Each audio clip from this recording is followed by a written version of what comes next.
नमस्कार, मैं अंजना और आप देख रहे हैं न्यूज सर्कल। आइए बढ़ते हैं आज की बड़ी खबर की ओर।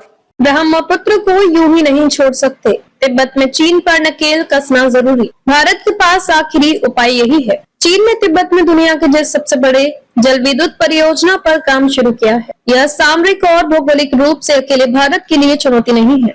यह भूटान, बांग्लादेश, यहाँ तक कि म्यांमार तक के लिए भी कम जोखिम वाला प्रोजेक्ट नहीं है। कहने के लिए चीन ने अपनी जरूरतों के लिए यारलुंग जांगबो ब्रह्मपुत्र नदी पर यह विशाल डैम प्रोजेक्ट लॉन्च किया है, लेकिन इससे दक्षिण एशिया क्षेत्र में एक नया भू राजनीतिक तनाव बढ़ सकता है। भारत अभी तक चीन के इस 167.8 बिलियन डॉलर की परियोजना पर बहुत ही सदी हुई प्रतिक्रिया दे रहे हैं, लेकिन ये बात भी छुपी नहीं है कि असम और अरुणाचल प्रदेश में चीन की इस हरकत को लेकर चलते चिंता काफी बढ़ चुकी है। इन परिस्थितियों में सवाल उठता है कि भारत के पास विस्तारवादी चीन के मंसूबे से उबरने के उपाय क्या हैं? चीन की ब्रह्मपुत्र परियोजना थ्री गॉर्जेस डैम से भी 3 गुना बड़ी है। इससे 60,000 मेगावाट बिजली पैदा करने की तैयारी है। यहाँ तक तो ठीक है, लेकिन इस तथ्य से भारत कैसे मुंह मोड़ सकता है कि चीन इस इलाके में अपने इतने विशाल मंसूबे को अंजाम दे रहा है। वह हिमालय का वह क्षेत्र है जो दुनिया में भूकंप के लिए सबसे ज्यादा संवेदनशील है। यहीं पर भारतीय और यूरेशियाई टेक्टोनिक प्लेटें आपस में टकराती हैं। अगर किसी बड़े भूकंप की वजह से बांध में दरार आती है तो इसके निचले इलाके में अल्पनीय तबाही आ सकती है। यह पूर्वोत्तर भारत के लिए ही नहीं, भूटान, बांग्लादेश और म्यांमार तक मानवीय गतिविधियों की वजह से होने वाला अप्रत्याशित नरसंहार साबित हो सकता है।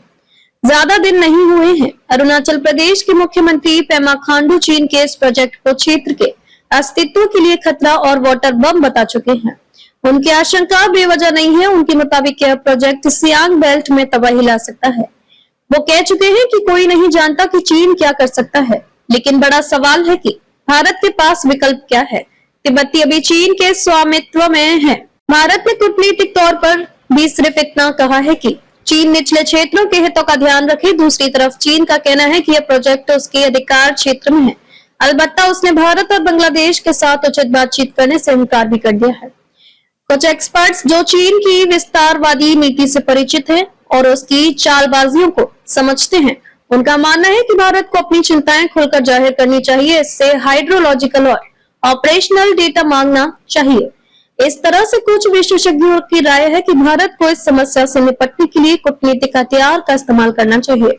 इसे भूटान, म्यांमार और बांग्लादेश के साथ मिलकर इस पर आगे बढ़ना चाहिए, क्योंकि अगर ये सारे देश इस मुद्दे पर एकजुट हो गए तो चीन से इस प्रोजेक्ट से जुड़ी चेतावनी, डेटा शेयरिंग और आपदा प्रबंधन में सहायता लेने में मदद मिलेगी। इससे चीन पर अंतर्राष्ट्रीय स्तर पर यह दबाव बनाया जा सकता है कि वह इस परियोजना को लेकर जिम्मेदारी के साथ आगे बढ़े। अब तक के लिए बस इतना ही। फिर मिलते हैं एक ऐसे ही बड़ी खबर के साथ। तब तक के लिए नमस्कार और देखते रहिए न्यूज सर्कल। अगर आपको वीडियो पसंद आई हो तो लाइक करें व शेयर करें। ऐसे लेटेस्ट अपडेट पाने के लिए बेल आइकन प्रेस करना ना भूलें। अगर आप हमें फेसबुक या फिर इंस्टा के माध्यम से देख रहे हैं तो हमारे पेज को फॉलो जरूर करें। धन्यवाद।